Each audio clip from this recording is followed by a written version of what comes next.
So, hi friends. Uh, this video relates to automotive CAN important interview questions. So, this video is part 4. Already I uploaded 3 videos related to CAN interview questions and I explained the CAN in depth in part 1. I will upload a part 2, part 3 related to CAN depth videos. So, these are all questions nowadays uh, some of the companies asking like Bosch, Continental, KPIT, Value,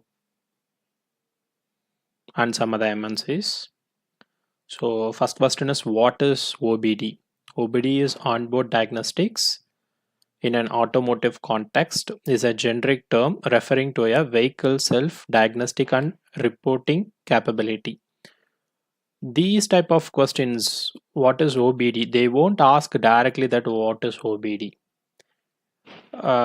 If you are going to explain any questions related to OBD or else any diagnostics, that time you just mention these answers also. This OBD explanation is also.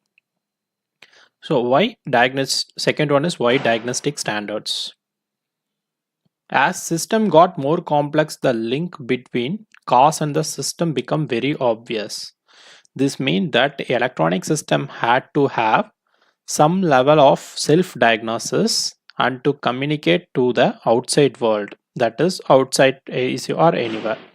Initially, many systems used their own protocols, which means that garages had to have a large number of tools even to diagnose a single vehicle. What is meant by verification and validation? So this is also mostly they will ask. Verification and validation, any method, which method you have been working or else anything they will ask related to V and V, is a process of checking that a software system meets specification and that it fulfills its intended purpose. It is normally part of the software testing process of a project. So according to the capability maturity model, verification is the process of evaluating softwares to determine whether the products of a given development phase satisfy the condition imposed at the start of the phase. Validation, the process of evaluating software during or at the end of the development process to determine whether it satisfies specified requirements. And verification is nothing but conformance with the specification. Validation is shows the program meets the customer needs. Okay. If you have any doubt related to CAN or else if I want to take anything additional related to CAN, AUTOSAR, UDS, you just put comment based on your comment and like, sure I will do whatever videos you ask. Next one is can you have two transmitters using the same exact header field? No, that would produce a bus conflict unless you have a middleware that ensures only one node can transmit at a time.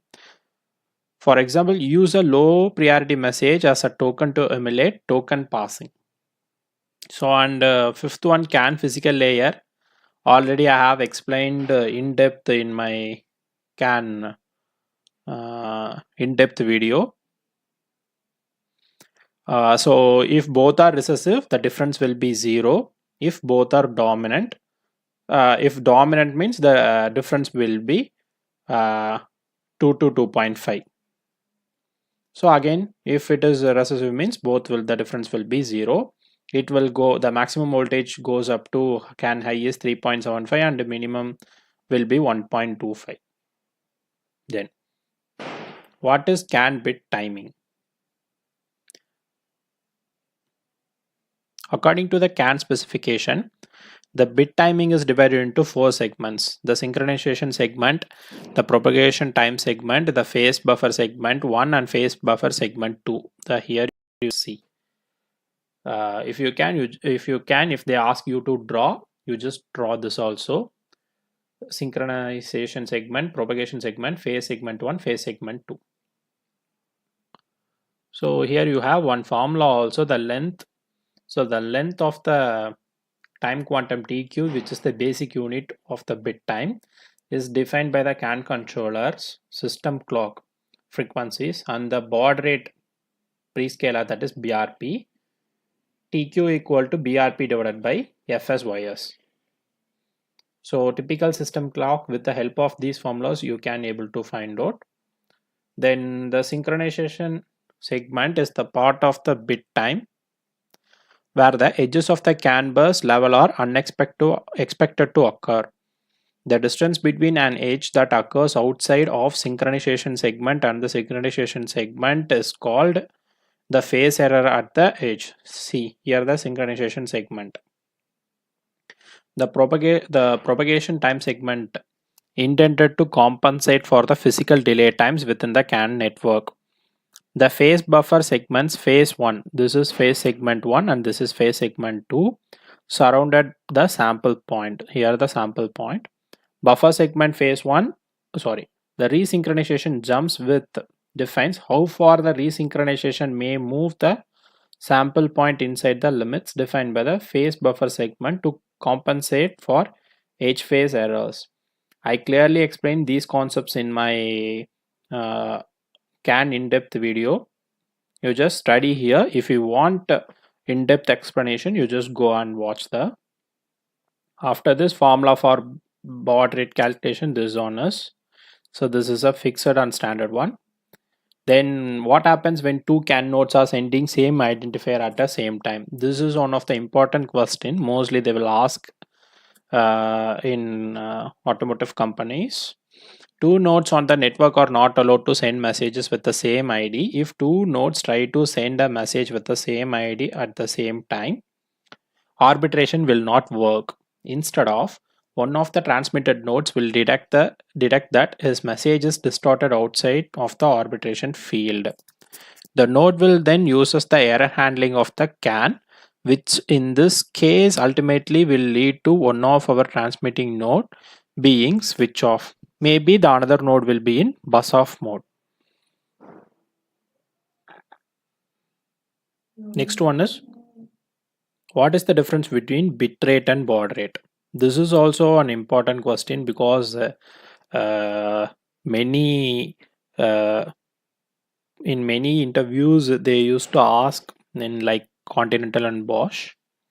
The difference between bit and the baud rate is complicated and intertwining. Both are dependent and interrelated. But the simplest explanation is that a bit rate is how many data bits are transmitted per second. A baud rate is the number of times per second a signal in a communication channel changes. Bit rates measure the number of data bits, that is zeros and ones, transmitted in 1 second in the communication channel. A figure of 2400 bits per second means, for example, 2400 zeros and ones can be transmitted in 1 second. Hence the abbreviation BPS, bits per second. Individual characters, for example letter A, are numbers that are also referred to as bytes, are composed of several bits. A baud rate is the rate of times in a single signal in a communication channel changes state or varies. For example, a 2400 baud rate means that the channel can change states up to 2400 times per second. The term change state means that it can change from 0 to 1 or from 1 to 0 up to x, in this case 2400 times per second, like 0 to 1, 1 to 0, like that. In 1 second it will changes up to 2400 times. So it also refers the actual state of the connection, such as voltage, frequency, or phase level. The main difference between the two is that one change of state can transmit 1 bit or slightly more or less than 1 bit. That depends on the modulation technique used. So the bit rate BPS and the baud rate baud per second have this connection BPS equal to baud per second into number of bits per baud. The modulation technique determines the number of bit per baud. Here are two examples. When frequency shift keying, a transmission technique is used, each baud transmit one bit. Only one change in state is required to send a bit. Thus, the modem's BPS rate is equal to the baud rate. When a baud rate of 2400 is used, a modulation technique called phase modulation that transmits 4 bits per baud is used. So 2400 into 4, you will get 9600 BPS. Such modems are capable of 9600 BPS operation. So I have some other questions also. I will upload in my upcoming videos. And if you need any videos, I mean related to AUTOSAR, DEM, DCM, or else UDS, kindly put comment. Based on that, I will do. If you need any questions related to C, C++, Python, or else any programming you need, kindly put comment. I will make a video related to C, or else important C questions which are asking right now in some of the embedded say in embedded companies, as well as C++ as well as in Python. Thank you.